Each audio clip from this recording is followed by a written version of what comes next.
welcome your host of Because I Said So, Miss Maggie Casella.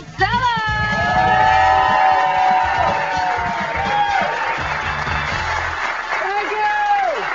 Oh, yeah. Thank you. Okay. Thanks. Good evening and welcome to Because I Said So. Tonight's show, we get to talk about the line for comics. You know, things comics can't say, can say, ought not to say. She did not know what to do. So she took Ginkgo biloba and looked at late night cable TV for inspiration. And there she saw 1-900, you don't have to be Asian to crawl. And there she saw, oh yeah, Mr. American GI, paki saki all night long and only $50. And there she saw Connie Chung, but she no count.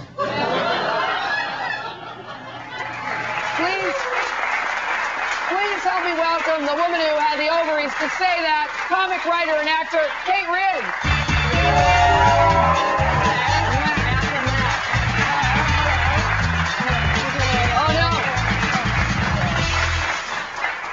We talked a little bit about shock and controversy. Let's talk about... Yeah, I'm a little shocked sitting next to a sock. I know.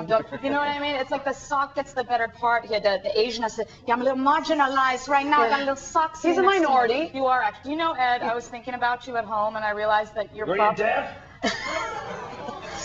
Now, Ed, listen to me. I think that you're a Canadian. Why is that? Because if you look on your label, you're probably made in some part of the Asian diaspora. No, I'm serious. And all this time, we thought he was a non-specific white guy. What do you think about that, Well, I know where I'd like to make you. Ed, focus, Ed. Focus. Sorry, Maggie. We talked about shock. We talked about controversy. Let's talk about the ethnic lines, the race lines. One of your shows is called Chinkorama. One's called Big Tit. Okay. Complaints about Chinkorama? I haven't had that many complaints about Chinkorama, but, you know, by people who've seen it. I've had a few queries on the internet that were a little bit, freaked out. And I had this one guy who read this article in the Toronto Star where I was talking about Chinkorama, who was all about, oh my God, you said chink 30 times in the article, and I'm really offended, rah, rah, rah. And I was like, dude, the whole article was about debunking stereotypes as they apply to Asian Americans and Asian Canadians in the media, and all you saw was the word chink.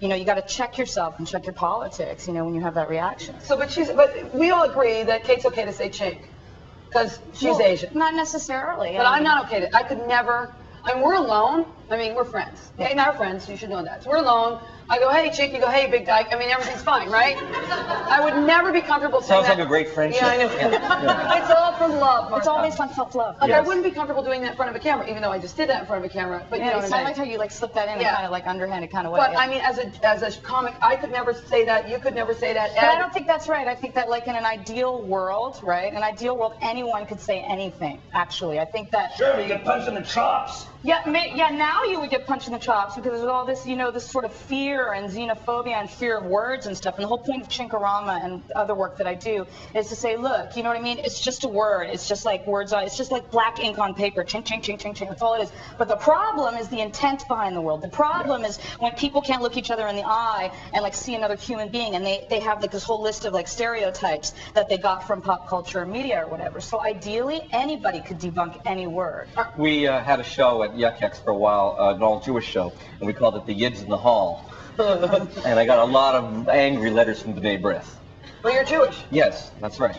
So is it okay, though? Oh, of course it's okay, but I'm at the cutting edge of what's okay. I think everything's okay. Have you ever... Anything's okay. I gotta say, I could never be comfortable, I would never be comfortable sitting in an audience seeing a white comic say the word nigger. I would be beyond... upset and probably angry, and it depends on the context. People who are like, yo, my nigga, and they come on stage and they're all because about... they're reclaiming the word, like you're reclaiming the word chink, and gays have reclaimed fag. If you start using it, you take away the power from people who are using it in a negative connotation. You rob them of their ability. Otherwise, this means they go find a whole nother word. But at least you keep them occupied for a while. You know, right? what I found is that audiences who go to comedy are not there to experience hate, and they'll pick up, and the audiences are always smarter than the critics, it's funny.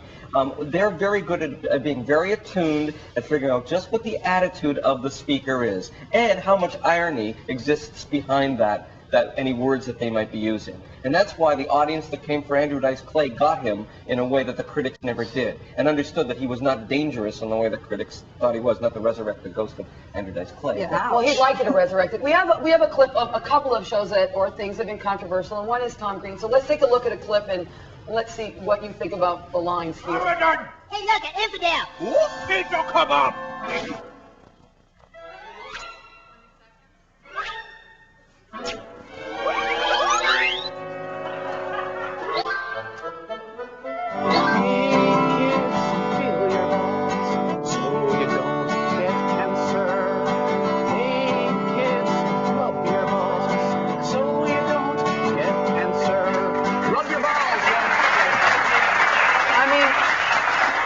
You don't think that's good? You think there's a problem with that? You have a problem with Tom Green's cancer? No, I don't even.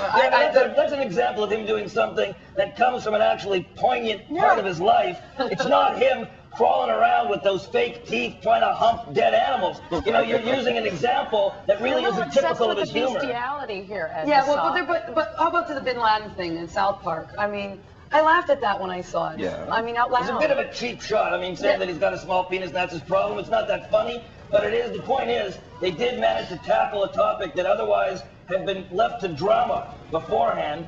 And, you know, there's no topic you can't talk about. It's a question of how you talk about it, and you don't pick on the victims. No topic? No topic. There is no topic I think you can't talk about. 9/11. I've done stuff about 9/11. They were doing You don't, it but right you away. don't laugh about the victims.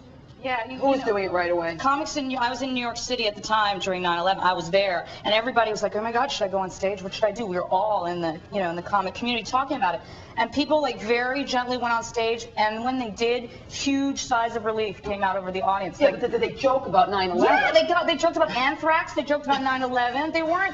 Yeah, but they're New Yorkers. This is crazy. Same thing happened here No, at it's Yuks. true. We were closed for 2 nights after 9/11. Then we opened up. The place was packed. People went up. The comics went up. And if they didn't do 9/11 jokes, people from the audience would shout out, "Do 9/11 jokes." Because you need relief and you need comics to process. therapy. what's Okay, going out but what in the jokes are they world. doing? Ed says they're not picking on the victims. Who are they making jokes about? The terrorists? I mean, They were terrorists making are jokes about our own reactions to it. I mean, the stuff that I liked were people like going, like, I don't want to go to my fucking mailbox except if I have a big pair of oven mitts on and tongs. Don't want my and they were like making jokes about how they didn't have to pay their bills for the next 6 months and things like that. Right? How else do you deal with the Because- fear? The Yeah. jokes were all about fear. And some were about hate. Well, you know what? Anthropologists think that laughter in itself developed as a result of trying to deal with fear in social situations. And then that's exactly what comedy is now, is trying to take the fear out of things that people are just a little afraid to talk about, but really want to talk about. Yeah, and there's timing issues involved in that. Absolutely. Well, they say that comedy is tragedy plus time. The question is, what is the precise amount of time? A really great comic that can do it right away, but Mother it's got to be Teresa, great. I got her the day she died. When we come back, some more words, only this time from our audience. We'll be right back.